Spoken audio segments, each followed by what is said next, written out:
Gracias, señora presidenta. Buenas tardes de nuevo. Bueno, sí que me gustaría empezar esta intervención haciendo referencia a algo que se ha dicho antes, y es que si me tengo que sentar en la escalera del edificio a coger wifi, es porque me tengo que sentar en la escalera a coger el wifi. Y más sobre todo cuando es la propia señora alcaldesa la que así me lo ha indicado, que me subiera a la planta de arriba. Lo que no pienso aceptar, sinceramente, es que se me acuse o se nos acusa a este grupo de estar dando el espectáculo cuando quien está dando el espectáculo no es esta persona o cualquier otra persona, es el ayuntamiento precisamente por tener el wifi que tiene.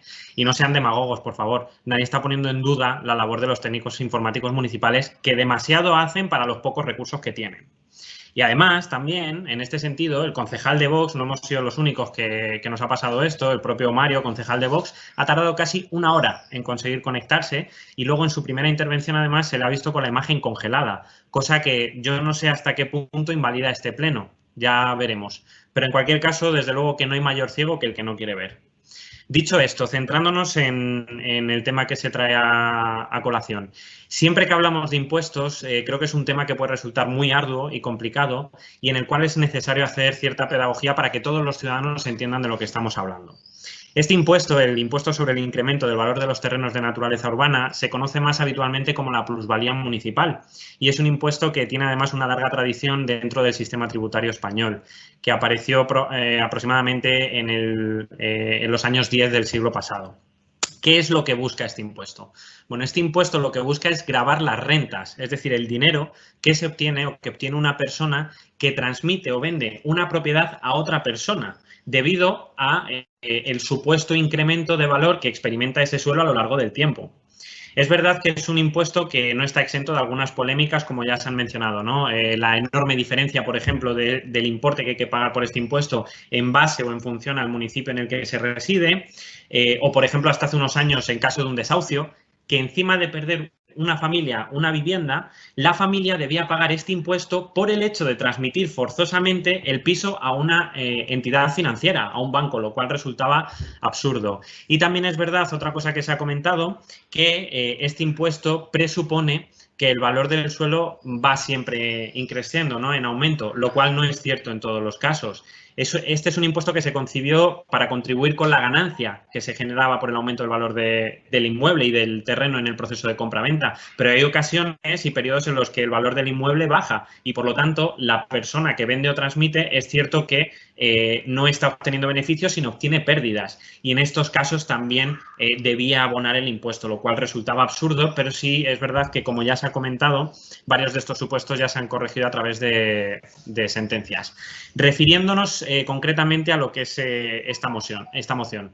Si bien es cierto que el fondo de la propuesta es noble, no así su redacción, a la cual luego me referiré, y que a nivel de forma la propuesta puede ser correcta, lo cierto es que una bonificación como la propuesta, y esto hay que decírselo a todos los ciudadanos, reduciría en torno a un 35-40% lo que se recauda con este impuesto. Hay que recordar que hace poco aprobamos los presupuestos para este año y este impuesto se esperaba o se presupuestaba que tuviera unos ingresos de 4 millones de euros, lo que, si aplicamos esta bonificación, supondría reducir los ingresos en más de 1,5 millones de euros, aproximadamente 1.800.000 euros, lo que llevaría a la manifiesta insuficiencia de ingresos en unos presupuestos que ya de por sí nada van a tener que ver con la realidad que se va a encontrar este ayuntamiento este año. Unos presupuestos que hay que recordar que nacieron ya obsoletos desde el principio y para los cuales el equipo de gobierno no tuvo ninguna voluntad de negociar ni de recoger las propuestas de la oposición. Porque cuando no hay opción de negociar, cuando no hay opción, no hay negociación. Lo que hay es una imposición. Por mucho que se empeñasen en intentar salvar los muebles a 3 días del pleno de aprobación de presupuestos, con un documento que no les comprometía absolutamente a nada. Cabe recordar, además, que los propios técnicos del área de recaudación, presentes en la comisión informativa donde se trató este punto, expresaron claramente que a día de hoy sería imposible aplicar en este ayuntamiento esta reducción y que si este punto hubiera tenido que venir informado por su parte, hubieran tenido que informar negativamente de la propuesta, por lo que nos extraña enormemente que hayan querido seguir con este punto adelante y hayan querido ir en contra de lo que los técnicos de la casa han expresado. Y, por supuesto, también no puedo terminar la intervención sin dejar de referirme, como ya adelantaba anteriormente, a alguno de los puntos de redacción de la moción. Concretamente uno que me ha llamado mucho la atención, pero que tampoco me sorprende porque es muy típico del discurso que ustedes traen, de lo que es el imposible no cobrar, pero sí dar. No cobrar impuestos, pero sí dar servicios. Pues miren, esas dos partes juntas es muy difícil conjugarlas, eso no existe. Y que además, sobre todo, ustedes califican, hablando sobre los impuestos y su finalidad, de un afán recaudatorio de los impuestos, de un carácter, incluso llegan a hablar confiscatorio de los impuestos. Bueno, aquí sí que me gustaría decirles, señores de Vox, que el único afán de los impuestos no es otro que el de dar servicios a los ciudadanos. Y para pagar esos servicios hace falta financiarlos. Es así de sencillo. Los impuestos ni buscan subyugar a nadie, ni buscan arruinar al rico, ni persiguen al rico, ni buscan destruir al sistema capitalista en el que vivimos.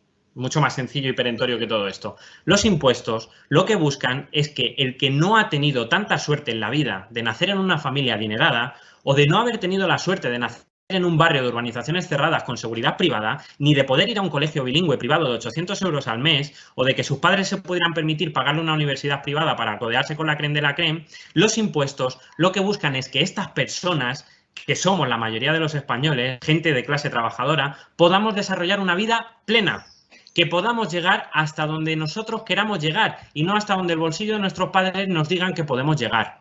Los impuestos, ¿para lo que sirven? Es para redistribuir la riqueza, que es el mayor generador de desigualdad, por cierto, la falta de redistribución de esa riqueza. Los impuestos sirven para asegurar que los que nacemos en familias humildes y modestas podamos llegar tan alto y tan lejos como el hijo del que nunca tuvo necesidad. Es así de sencillo.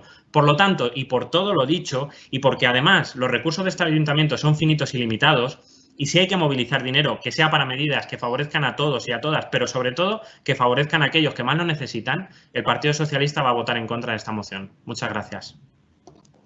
Tiene la palabra.